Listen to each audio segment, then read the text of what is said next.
Hello, this is The Bittersweet Life. I'm Katie Sewell. Support for this show comes from you. If you have the means and you like to listen, please support this work at patreon.com/thebittersweetlifepodcast. There's a link in the show notes. And please know, you matter to the health and life of this show.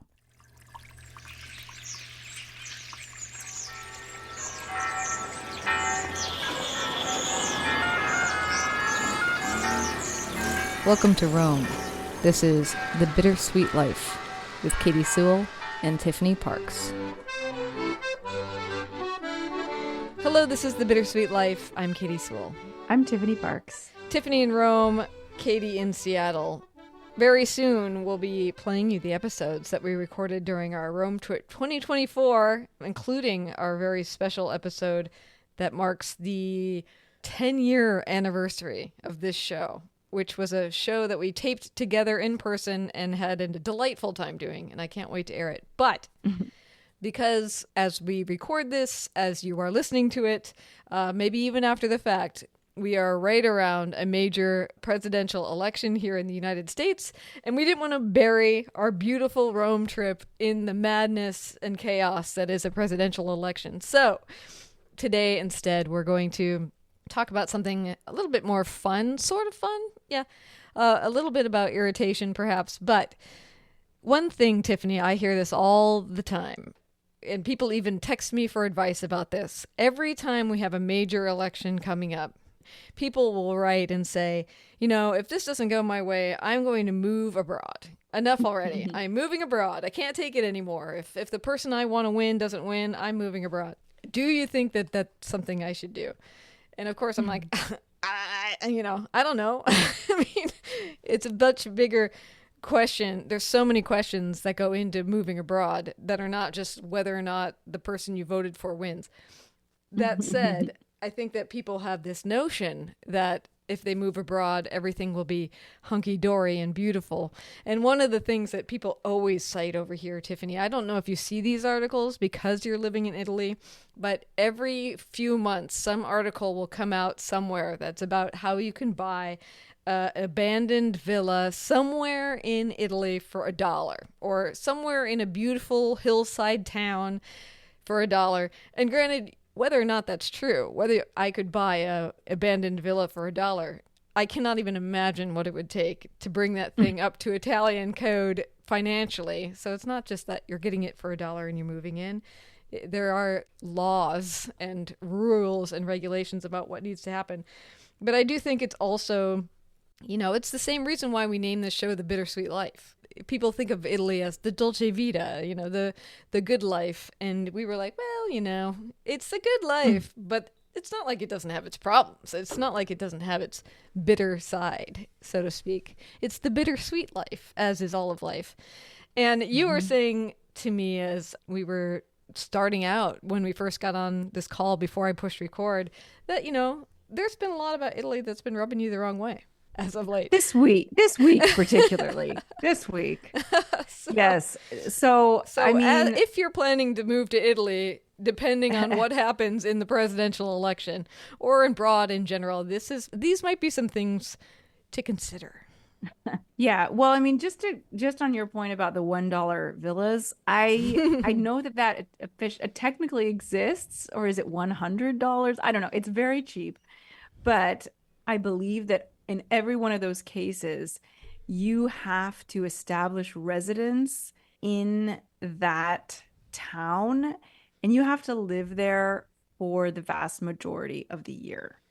So you're not like buying a villa, and let's say you have the money to renovate it and you want to turn it into a vacation, you know, rental place like that you're going to rent out. That's not allowed. Yeah. So that's not what it is. These are towns that more than anything else, they need people to live in. There are towns that are disappearing, and there's not enough people living there, and there's not enough people working there. So they're trying to get people to move to the city to live and work and put some money into the economy, Right. The local economy. So it's not exactly, it's not just like, yeah, I'm just going to throw down $1 and have a place. Well, curious though, I mean, maybe you don't know. Are they making this same offer to a bunch of Italians in Rome? Like, are you going, hey, Tiffany, if you move to this remote hillside town where you don't know anyone and where the economy is really suffering, but you can get a house for 500 euros. Are they offering it to people like? I think they want Italians. I think that's their number one Oh, okay. draw is Italians. I don't even know if it's open to foreigners, quite frankly, if they don't have legal working papers. I'm not sure how it works. I don't But either. I don't definitely even know if they would totally want Italians to do it. But those places are in such terrible need of restoration, like you said. And like, I mean, how long would it even take? It's not even about the money. It's like how many years? How many years? Mhm. And that brings me sort of into what I wanted to kind of complain about today a little bit. Okay. So so I had a couple of experiences this week that really threw in my face some of the unpleasant aspects of Italy. And before you get on my case and say, how can you complain about this place that you went and chose to live in? Well, I've always said I do think that expats are allowed to complain about where they live. Obviously, you don't be a jerk about it and you want to be humble and great. I'm grateful. I'm very grateful that I live here. But I am a citizen and a resident, and I've lived here 20 years. I think that gives me the right to, complain a little bit. We all complain about our home country. I Italy is mean, my you lived there for 20 years. Some people listening have only yeah, been alive for 20 years. yeah, exactly. So there you go. Including me. I was born here actually. No, so anyways, not to be too down on Italy, but I'm kind of having a week. So it started on Monday, last Monday, when I was parking my car. I was attempting to park my car on a very busy, crowded street. I was late for an appointment and I was pulling in to a parking spot, not a parallel parking spot, but like an angled parking spot. And there was a scooter, a big scooter though, parked just past where I needed to park. And it was kind of sticking out uh quite a ways into the space of the parking spot that I was going to go into. So I was being very careful Mm-hmm. and I was watching it. Like I was looking at the back of that thing, but I couldn't see the bottom of it. I could see the top. I couldn't see that over the back wheel jutted that plastic, whatever the mud, I don't know what that thing is called. It covers the back tire, Mm-hmm. right? It juts way out Fender, on I this think, maybe. fender.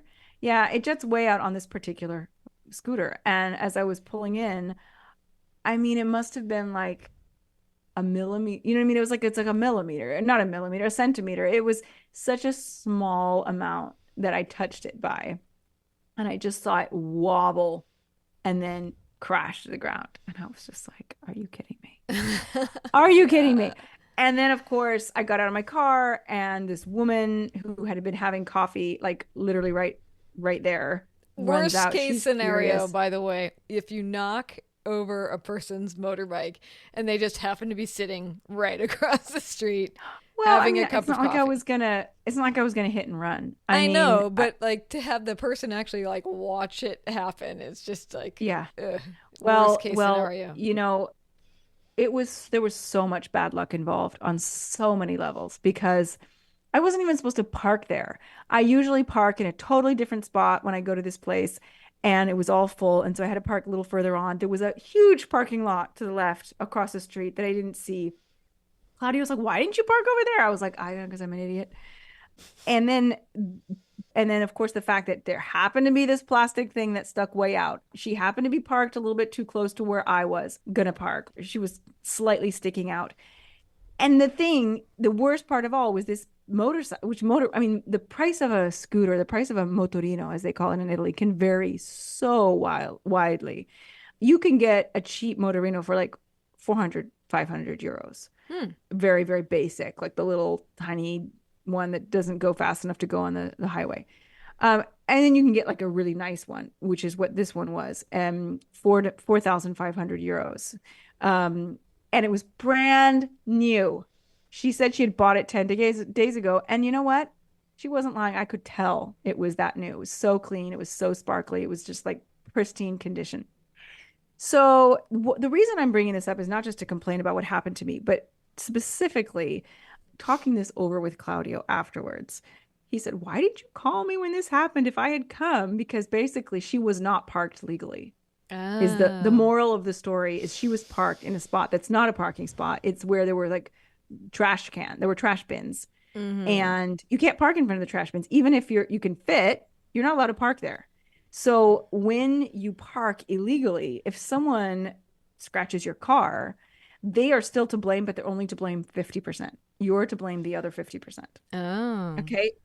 Tiffany, the innocent foreigner, doesn't know these things. I should know these things, but I don't know these things. And she's like, "Oh, if you'd called me and we'd taken the pictures and if we'd called the traffic cops, then they would have made a segnalazione. I don't know how to say it.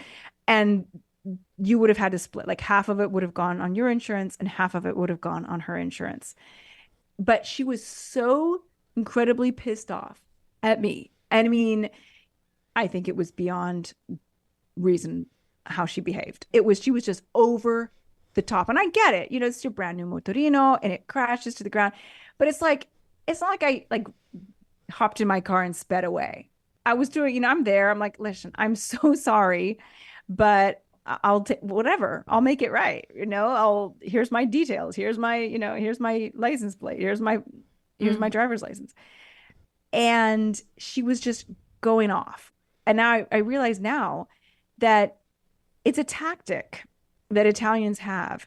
They throw fits so that to basically intimidate you. It's not just women on women and men on men. It's women and men together. Like some men are going to bully women or vice versa in a situation like this.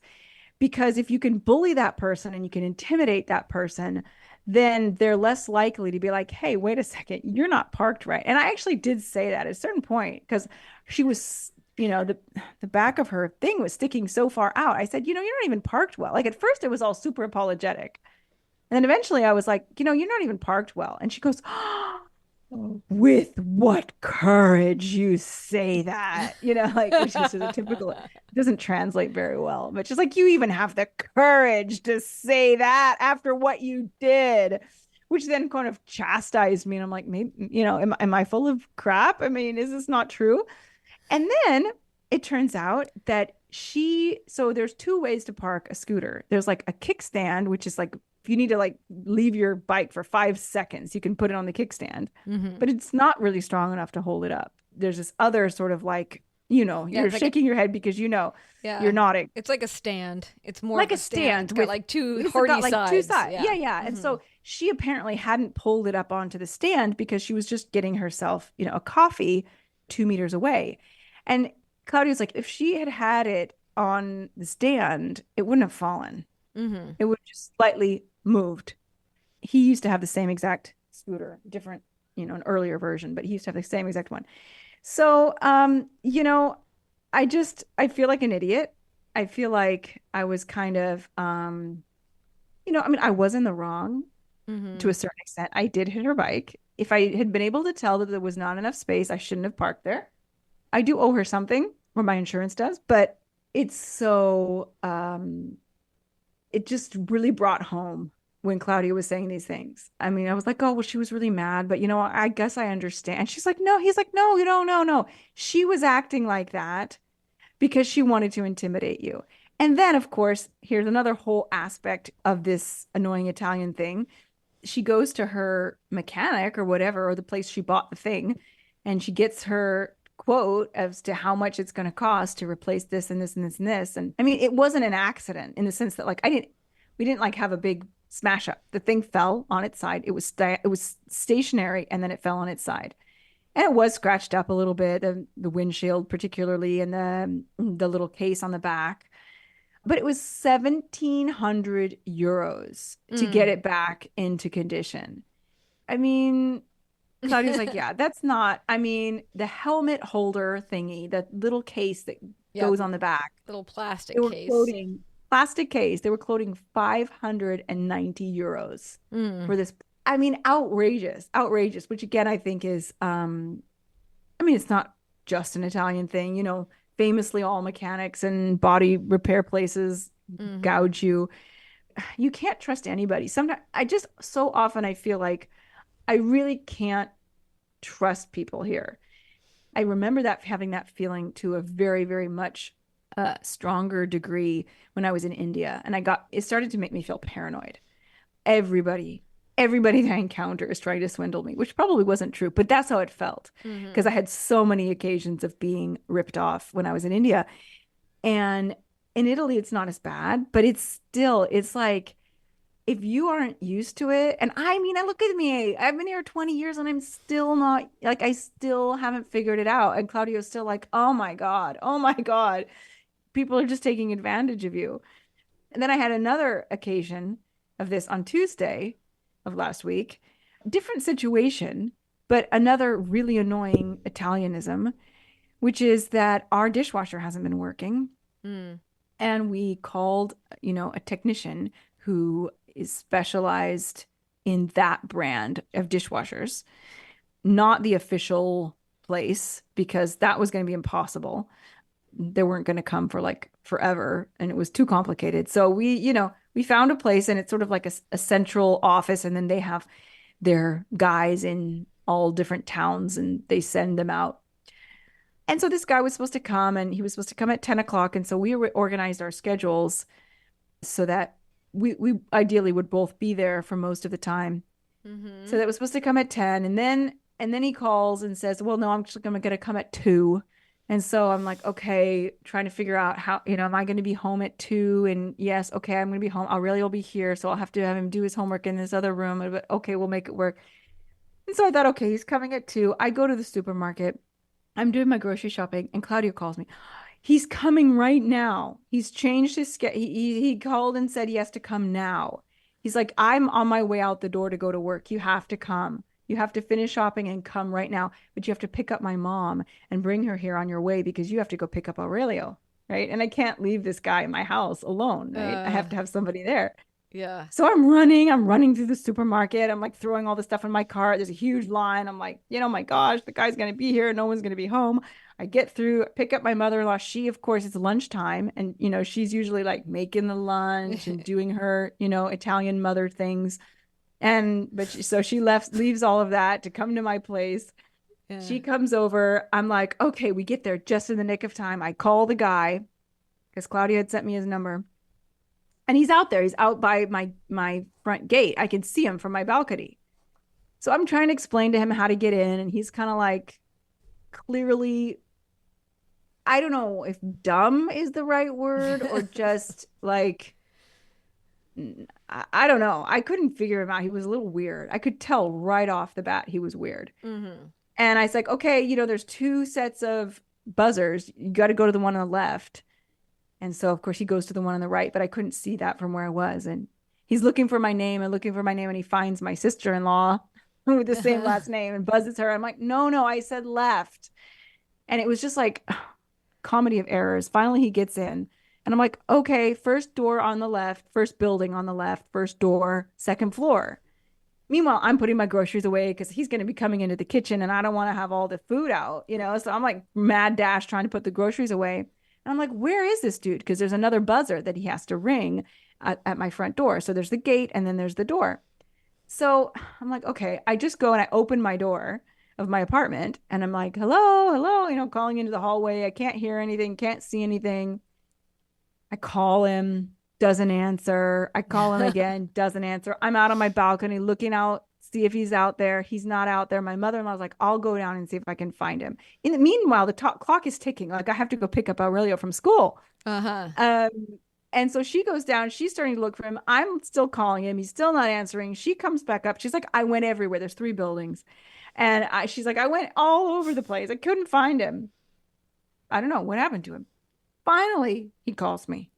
And he's like, "Oh, Signora, like I walked up the stairs of the second floor and there were no doors. I mean, there was no door open. So I left." He left. He just Yeah, he left. left. He just left.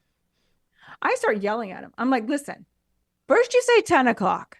I organize my schedule for 10 o'clock. Then you say 2 o'clock. Then you say 12 o'clock. I'm rushing. I got to, basically what I just said to you. I said, you didn't buzz the downstairs door. I didn't know you'd come up. He's like, well, the door was open. I just walked in. I'm like, well, you could have called me. You had my phone number. I had just called you. You have my phone number. How hard is it? My mother-in-law nailed it. She goes, oh, he doesn't want to work. Mm-hmm. He doesn't want to work. I didn't feel like working. And I don't want to pigeonhole Italians because they're all different and there are plenty of very hardworking Italians. But that's a very common thing that you get is to sort of like, I don't really want to do my job today Mm-hmm. or ever maybe, you know? And I mean, we talk about all the time the people who work in the bureaucratic offices who have incredible job security and are just like, whatever, you know, Yeah. So what do you're you just, do? Do you like have to call that same company back or? I, as soon as I had a second, because on the phone while I'm talking to him, he's like, okay, senor, I'll come back. I was like, you have to come back. He's like, okay, I'll come back. And he hung up the phone. And I was like, he's not coming back. Like, which is worse. It's like, so now I'm out here on my balcony waiting for you. I can't tell if you're messing with me or if you're actually coming back because he was such a weirdo. And as soon as it sank in that he wasn't coming, I was like, thank God. Like, I don't want that person in my house. I Uh-huh. really don't, especially when Claudio's not home. Because when you are a woman, and especially if you are a foreign woman, and on the younger side, and I'm not going to say I'm like super young or anything, but I'm not like a wizened old, like I've been around a long time, buddy, and don't try to pull the wool over my eyes kind of thing. I think I come across as being a bit younger than I actually am. Like I am the first type of person that people are going to try to scam. Mm-hmm. And it's not scamming. It's not like hardcore scamming. It's little stuff. As Claudio put it, he's like, okay, there's this huge swath of people, maybe not a huge swath, but there's this, there's this chunk of the population that are actually thieves and criminals and scam artists. Mm-hmm. But I'm not talking about them. I'm talking about the law-abiding citizens Mm-hmm. who are scamming you also. And I mean, okay, this is not 100%, but it's like they're out there. And so like you got to worry about the actual scammers who are going to like break into your house, break into your car, this kind of thing. We're going to call you up on the phone and pretend to be your nephew, as happened to my mother-in-law. Mm-hmm. And I mean, scamming happens everywhere. So there's like the legit scamming, and then there's just like the day-to-day, like the taxi driver who's like, yeah, the extra bag is €2 when it's actually like your first extra bag is free. I Mm-hmm. mean, any number of things, any Yeah. number. So you feel like there's a whole bunch of little tiny things you need to know so that you don't Yeah. get taken, I which I feel like suppose if is true you, anywhere, but yeah, if you're in a foreign country, perhaps they're harder to know. I think Italy is for Europe anyway. Like, I'm not going to talk globally here, but for Europe, I think Italy is one of the worst offenders for this. I really Mm-hmm. do. And I think that I've come to this, like, I had this like light bulb moment.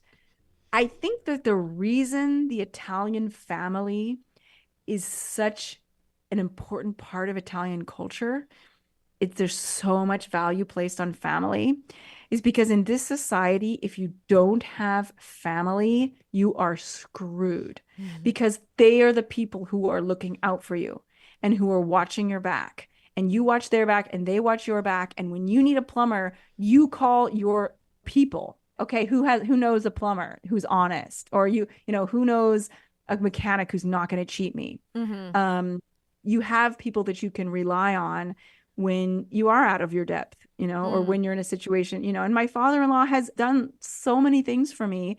I grumble about it and it annoys me that I rely on him sometimes, but the honest truth is that, he knows how things work in ways that I don't. Yeah. And Claudio as well. And if I had called Claudio, like I was so stressed out that morning, I didn't want to call Claudio. I knew he would be upset. So I'm Yeah. like, no, I'm not going to call him. If I had called him, things would have gone differently because Mm.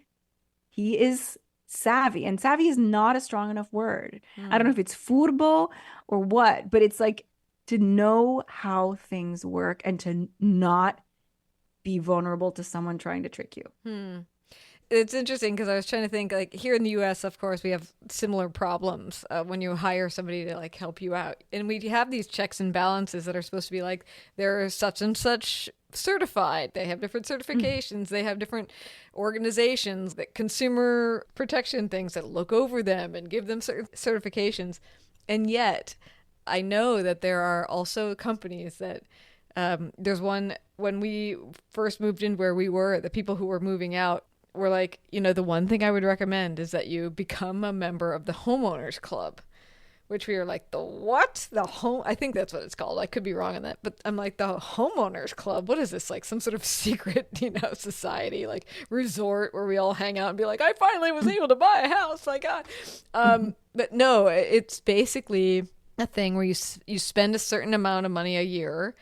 And when you have repair work that needs to be done, you call them instead of trying to call around and figure out who knows anything, who has what certification, and they have all these people that they've already vetted. They act, I guess, as the Italian family. They broker the deal, and then when the work is actually done and done to like a way that we think this is a good thing, they did a nice job, then we don't pay the person who did the work. We pay the homeowners club, and they pay the people who did the work. So they act as this buffer. Does kind of sound like the mafia. It does a little bit like as you were But describing without the crime. right? But the high fees, of course, right? Yes, yeah. Everything has a fee because you are being extorted to a certain degree to get the insurance that this person's going to actually do a good job. Yeah. Rather than take the job and disappear, or something like that. It really is, and we did an episode a long time ago called, I think, Corruption, and we talked about day-to-day Italian corruption. And it's just, the longer you live here, the more you see it, you recognize it in weird ways. Oh yeah, the streets are really crappy, and every time there's a huge rainfall, there's all these holes in the street. What's that about? And it's like breaking my car because I just drove into a hole and now I have to go get my tires realigned or whatever. Well, it's because who's ever the contractor who hires the contractor, I don't know how it works, for this city job of like repaving the streets. It's like they are hiring someone who is not using the proper materials, and they're taking a cut of the city money, they're paying way less than they should, and they're also taking a cut, and it's not getting done as well. And it's that kind of stuff that you see. And Italians call it mafioso, even though it's not technically the mafia. It's not like the Cosa Nostra crime family who is in charge of this, but it's the same mentality. Yeah, skimming a little off the top. Yeah, and not only do you make money as the the bureaucrat, the high-ranking bureaucrat, but your city is also getting a lower standard of service or of infrastructure. And that could be as innocuous as having a hole in the street and messing up your tires, or it could be a bridge that collapses and people die. So so before you flee the country, based on what happens in the presidential election here in the United States this week, keep that in mind. A word of caution. A word of caution. Like, every country has problems, and and that's the bigger question: is every country has problems. What is your responsibility as a citizen of that country? Are you required to stay regardless of what happens and try to fix those problems and make the country better, or not? Well, I don't think anyone's required to stay. Well, no, there's not that's true. But, should you stay? And I don't think we're going to get into that question today. I did want to point out one little thing before we go, though, that you told me that I was surprised about, was this whole scooter incident. You turned it over to the insurance companies to deal with it. But you told me that you had to actually meet in person with this woman today to sign insurance papers together, which I thought was a surprising thing, because here in the U.S., you turn it over to the insurance companies.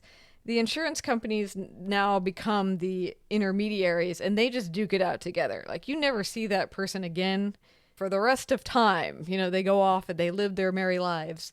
And everything is taken care of. You never see that person again. So well, hopefully I won't see her again. But you did see her again because you had to sign paperwork after today. After today, I hope that I won't. But here, how it works is there's something called a CID, CID, CID. It's paperwork that you usually just have a copy of it in your car, like folded up with your insurance papers. Because sometimes, when like a big accident happens, you fill it out on the spot.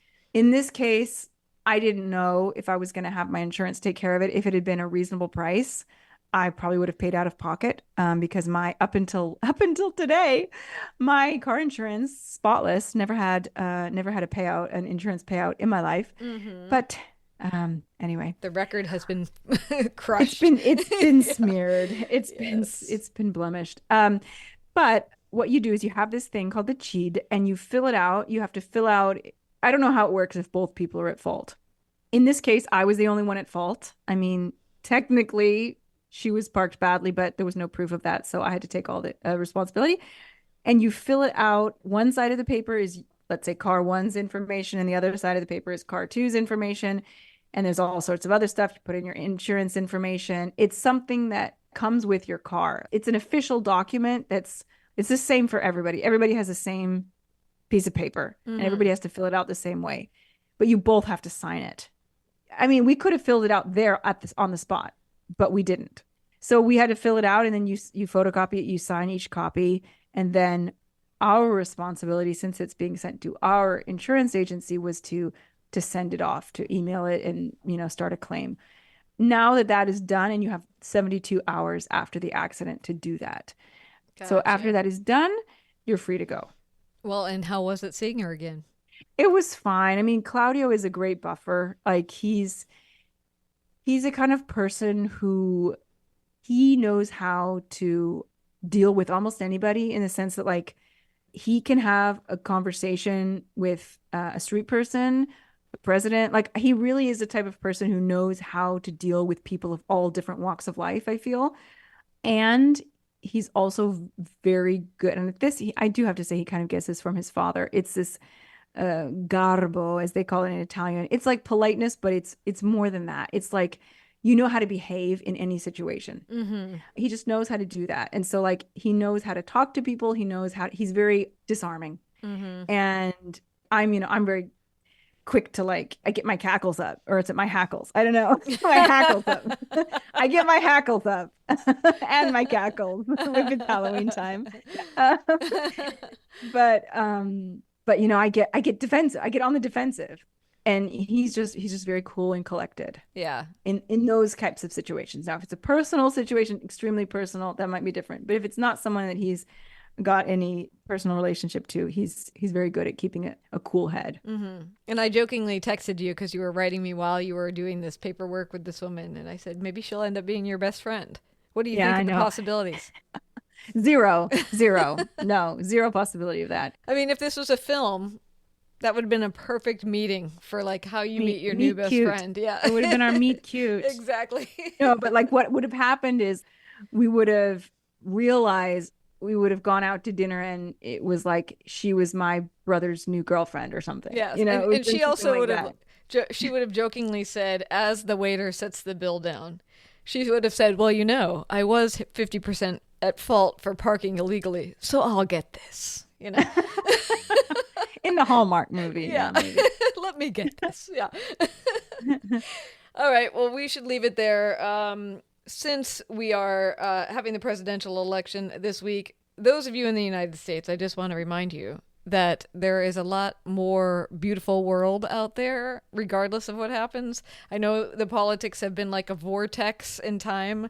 This election feels like it's been going on for 1,000 years, if not longer, and has definitely aged us 1,000 years or more. However, there is a beautiful world out there. There's lots of exploring left to do. And if you must, you can always go outside and see what the birds are doing. Because you know what they don't know about? The election. Keep a perspective, breathe, and whatever happens, we will get through this. And you can always come to Italy with us next year. That's right. So set your calendars. We're not making an official announcement yet, but we would guess that it will happen around October 5th to the 11th. Do a Rome trip next year. That's our working dates right now. We don't have anything settled, so we're not making an official announcement yet, but you could write that on your calendar with a big, huge double circle around it, and stay tuned to the show, and we'll let you know when we actually have tickets available. And we will leave it there. And until next time, this is The Bittersweet Life. I'm Katie Sewell. I'm Tiffany Parks. Join us again. Bye. Do you have a topic you want us to explore? Send your requests. We'd love to hear what you want to know. Visit thebittersweetlife.net and contact us with your questions, your adventures, your observations, your favorite episodes. We love hearing from you.